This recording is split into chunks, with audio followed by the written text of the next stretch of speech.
أعوذ بالله من الشيطان الرجيم. بسم الله الرحمن الرحيم. مثل الذين ينفقون أموالهم في سبيل الله كمثل حبة أنبتت سبع سنابل في كل سنبلة 100 حبة والله يضاعف لمن يشاء والله واسع عليم. صدق اللہ العظیم. اس سے 2 رکوع پہلے ذکر تھا یا ایھا الذین آمنوا انفقوا مما رزقناکم، کہ اے ایمان والو خرچ کرو اس مال میں سے جو ہم نے تمہیں دیا ہے. اب مال کے قبول ہونے کی شرائط کا ذکر کرتے ہیں. کچھ شرائط اس رکوع میں بیان ہوں گی اور کچھ شرائط اس سے اگلے رکوع میں بیان ہوں گی. فرمایا کہ اے ایمان والو، جو مال تم خرچ کرتے ہو اس کے واسطے کچھ شرائط ہیں. اگر وہ شرائط پائی گئیں تو تمہارا مال اللہ کے ہاں قابل قبول ہوگا. ان تمام شرائط کا خلاصہ بیان کرتا ہوں. تمام اعمال میں سب سے بنیادی چیز ایمان ہے. اگر ایمان ہے تو تمام اعمال قبول ہیں. نماز بھی قبول ہے، روزہ بھی قبول ہے، حج بھی قبول ہے. تو تمام اعمال کی پہلی اور بنیادی شرط یہ ایمان ہے. غرض جو بھی نیکی ہوگی وہ ایمان کے بغیر قابل قبول نہیں ہوگی. اگر ایمان ہوگا تو اللہ کا وعدہ ہے کہ تم جو بھی چھوٹی سی چھوٹی نیکی کرو گے اللہ اس کو قبول فرمائیں گے، لیکن ایمان کی حالت میں ہو. اگر ایمان نہیں ہوگا تو کوئی نیکی قبول نہیں ہوگی. 13ویں پارے میں اللہ تبارک و تعالی نے ایک مثال کے ذریعے سے سمجھایا ہے. مثل الذین کفروا بربہم اعمالہم کرماد اشتدت بہ الریح فی یوم عاصف.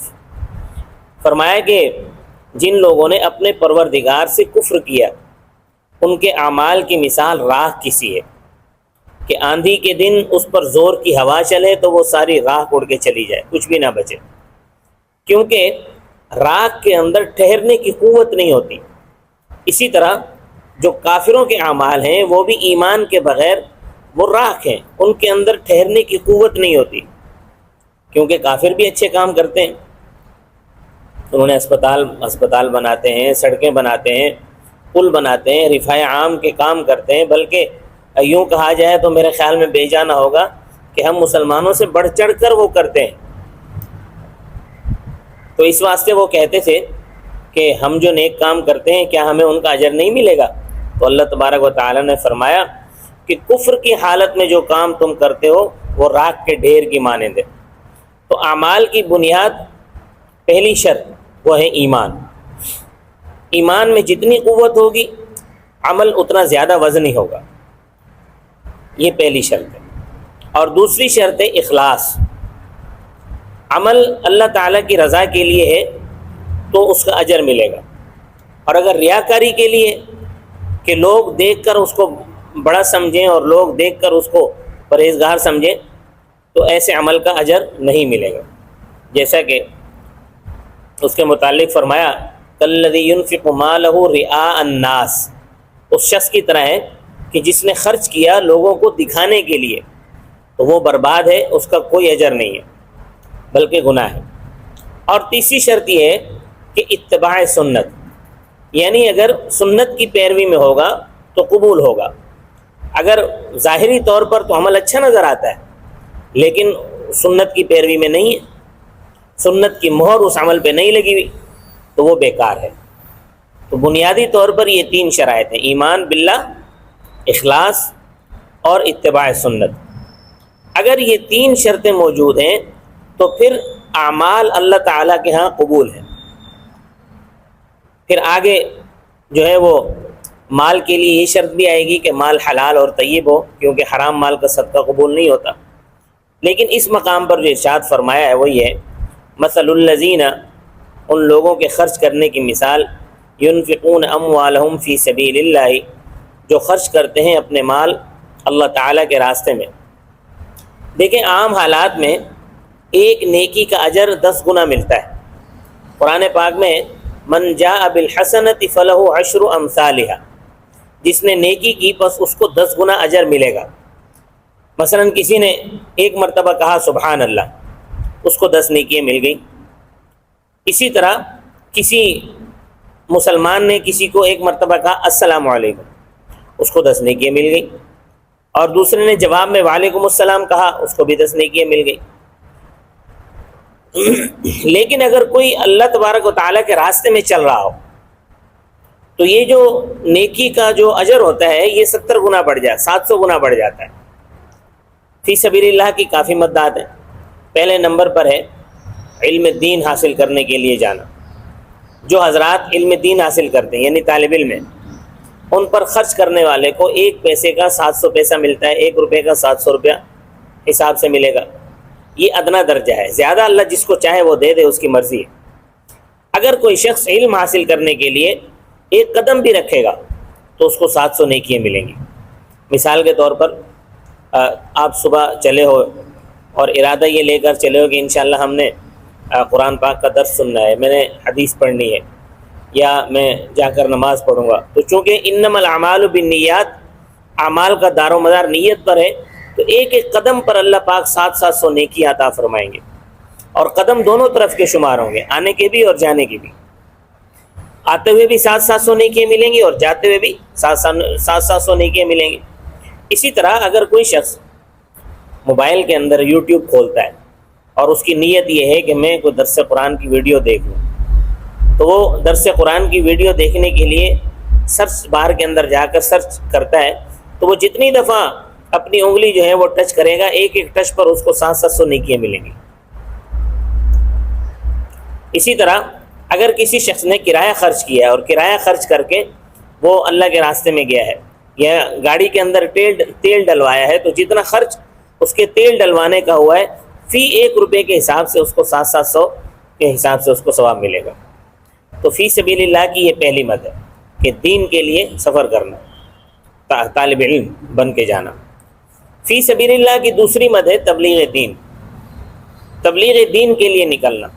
جیسے تبلیغی جماعتیں ہماری نکلتی ہیں، تو وہ لوگ جو دین کی تبلیغ کر رہے ہیں وہ اللہ کے راستے میں چل رہے ہیں، ان پر پیسہ خرچ کرنا یا ان کا اپنے اوپر پیسہ خرچ کرنا، یہ بھی فی سبیل اللہ کی مد میں ہے۔ انہیں بھی 1 روپے پر 700 کے حساب سے نیکیاں ملیں گی۔ فی سبیل اللہ کی تیسری مد ہے جہاد، اعلاء کلمت اللہ کے لیے کافروں سے لڑنا۔ اور جہاد بھی اسلام کا جز ہے، جس طرح تبلیغ دین کا شعبہ ہے، اسی طرح جہاد بھی دین کا ایک شعبہ ہے۔ تو جو آدمی جہاد کے اندر نکلے، تو جہاد کے اندر نکلے ہوئے اگر وہ کوئی نیکی کرتا ہے تو اس کو بھی 700 گنا کے حساب سے ثواب ملے گا۔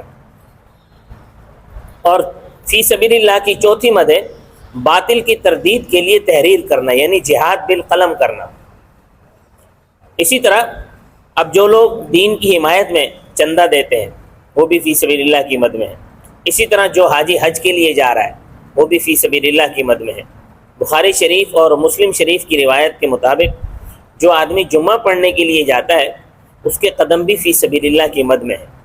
اسی طرح وہ شخص جو جائز کمائی کے لیے گھر سے نکلتا ہے، مزدوری کے لیے، کہ میں اپنے بچوں کے لیے جائز کمائی جو ہے وہ حاصل کر لوں، ملازمت کرتا ہے یا زراعت کرتا ہے یا کھیتی باڑی کرتا ہے، بشرطے کہ کام جائز ہو اور عقیدہ بھی صحیح ہو۔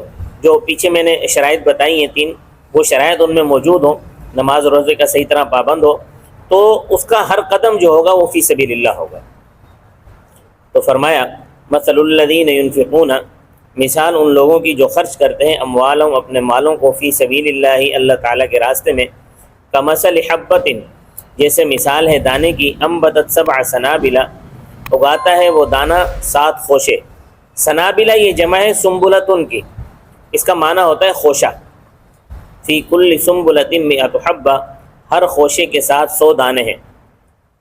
یہ پہاڑی علاقوں میں اگر جا کر دیکھیں تو وہاں آپ کو نظر آئے گا کہ مکئی کا جو ہے وہ بسا اوقات ایک ایک پودے کے ساتھ 6 7 خوشے لگے ہوتے ہیں، 8 خوشے بھی لگے ہوتے ہیں، ایک ایک خوشے سے 100 سے زیادہ دانے نکلتے ہیں۔ تو کسان نے زمین میں دانہ ایک ڈالا ہے، لیکن اللہ تبارک و تعالیٰ نے اس کے بدلے میں جو پودا اگایا ہے اس کے اوپر 7 خوشے لگے ہیں، اس کے اوپر 8 خوشے لگے ہیں، اور ہر خوشے میں 100 دانے ہیں، تو جو اللہ تعالیٰ کے راستے میں خرچ کرتا ہے وہ اس کو اسی طرح سمجھو کہ جو بھی نیکی کرے گا وہ 700 گنا تک بڑھ جائے گی۔ اور اسی پر بس نہیں ہے، بلکہ آگے اللہ فرماتے ہیں واللہ یضاعف لمن یشاء، اور اللہ تعالیٰ بڑھا دیتا ہے جس کے لیے چاہتا ہے، یعنی اللہ تعالیٰ جس کے لیے چاہے ان نیکیوں کو 700 گنا سے بھی زیادہ بڑھا دے، یہ اس کی مرضی ہے۔ واللہ واسع، اللہ تعالیٰ بڑی وسعت والا ہے، علیم، سب کچھ جاننے والا ہے۔ اللہ تعالیٰ سے زیادہ علم کس کے پاس ہے؟ اللہ تعالیٰ سے زیادہ علم کسی کے پاس نہیں، اللہ سب کچھ جاننے والا ہے۔ اللہ پاک ہم سب کو بھی تمام اعمال میں اخلاص نصیب فرمائے، ایمان کی دولت، ایمان میں پختگی نصیب فرمائے، اور سنت کے مطابق ہر کام کرنے کی توفیق عطا فرمائے۔ وما علینا الا البلاغ المبین۔